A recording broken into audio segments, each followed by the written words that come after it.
What is a soul? The dictionary would define it as the principle of life, feeling, thought, and action, regarded as a distinct entity from the body.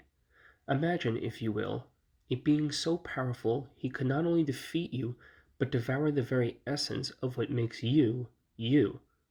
The character of today's discussion is Tharkson, the Soul Devourer. When Darrenbook, the Father of the Forest, and the other gods fought Tharduk over control of the eternal wellspring, they banished him to the abyss and his son with him. During his incarceration, Tharduk plotted with aspirations and divine machinations of once again trying to claim the eternal wellspring. To do this, however, he would need an army, and at his right-hand side would be his son, Tharkson. At a young age, Tharkson had the peculiar ability to absorb the energy from living organisms. The elven sages looked down on these powers, for it is an affront to everything the elves held sacred, and when he was cast into the abyss with his father, he spent hundreds of years honing his skills. Not only could he absorb a person's life force, but if he bested them in combat, Tharkson could harvest the soul of his victims, and with each soul he reaped, his powers amplified exponentially, granting him near limitless power. After he devoured the soul of his first fell beast, his father bestowed upon him the title of Soul Devourer. Tharduk imbued his son with magical sigils to further magnify his son's strength by carving into his flesh and sealing the wounds with arcane, dark magic, which sustained him and housed the languishing souls. Some might see this as torture, but to the abyss, the pain is a rite of passage. It is the only way to transcend their corporeal flesh and become one of the abyss. Through his years of torture, his soul hardened and his body morphed into the grotesque creature of today. When he completed his training, Tharduk gave his son one last trial. Tharkson had to face two malformed drakes, the twisted guardians of the abyss and cousins to the majestic dragons remade in the abyss's image. After a fierce battle, the young Tharkson tore the skulls from the drakes and adorned them as pauldrons and used their flesh as a loincloth to showcase his might. After Tharduk and his forces escaped from the Nexus, they wasted no time in devastating all the lands surrounding the Nexus portal and set up the capital of Nakthul.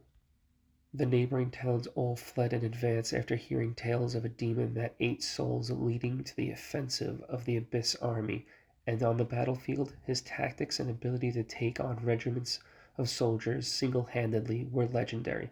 Because of this, in the human and elven lands, he is known as Legion and the First Destroyer. The Dwarves have another name for him, loosely translated as the One Who is Many. Tharkson's skill was second only to his father, but his pride was second to none.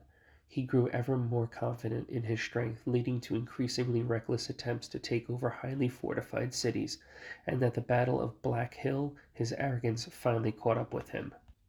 The sages of the Silver Swords laid a trap for Tharkson, and he took the bait. Cardinal Lawson, head paladin of the Order of the Silver Swords, faced Tharkson head to head, luring him in with the prospects of devouring a valuable and powerful soul. When the fight ensued, the paladins of the Order of the Silver Swords killed Tharkson's men, while Cardinal Lawson weakened Tharkson. The paladins ensnared Tharkson in a net laced with magical sigils, and later that night the paladins tried to exorcise Tharkson, but were unable.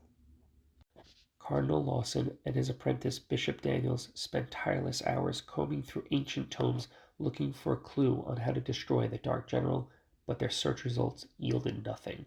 They tried for several other older forms of exorcism, which only put Tharkson in a comatose state for about a day. According to Cardinal Lawson, he's the only being in existence with the ability to survive numerous forms of exorcism. One night, after nearly a month in captivity, his father led an all-out assault with his highest-ranking generals, Noctul the Desolate and Vangrel the Lord of Nightmares. They pillaged several smaller villages in their path before coming up to Rockland, a massive keep dug into the side of a mountain face, also providing a natural encasement for prisoners. The assault lasted 3 nights, and Cardinal Lawson, seeing he was outmatched, fled with Bishop Daniels, knowing what would happen if he continued to resist the assault. Weak and lethargic from the torture of numerous exorcisms, left Tharkson irreparably damaged. Everything that Tharkson once was now changed. He somehow, though, became stronger, but not without a cost.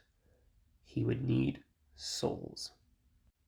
A ravenous and insatiable hunger gripped the soul devourer. To stay alive, he needed to reap souls. So at times when his hunger struck, he would hold on to that sensation and use it as fuel to reap the one soul that eluded him, Cardinal Lawson, his arch-enemy. If and when the time was right, he would meet him on the battlefield once more.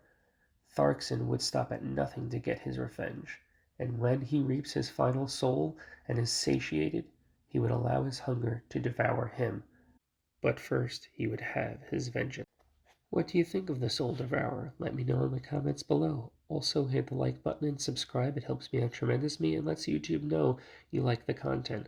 As always, thanks for stopping by, and I'll see you all in the next video.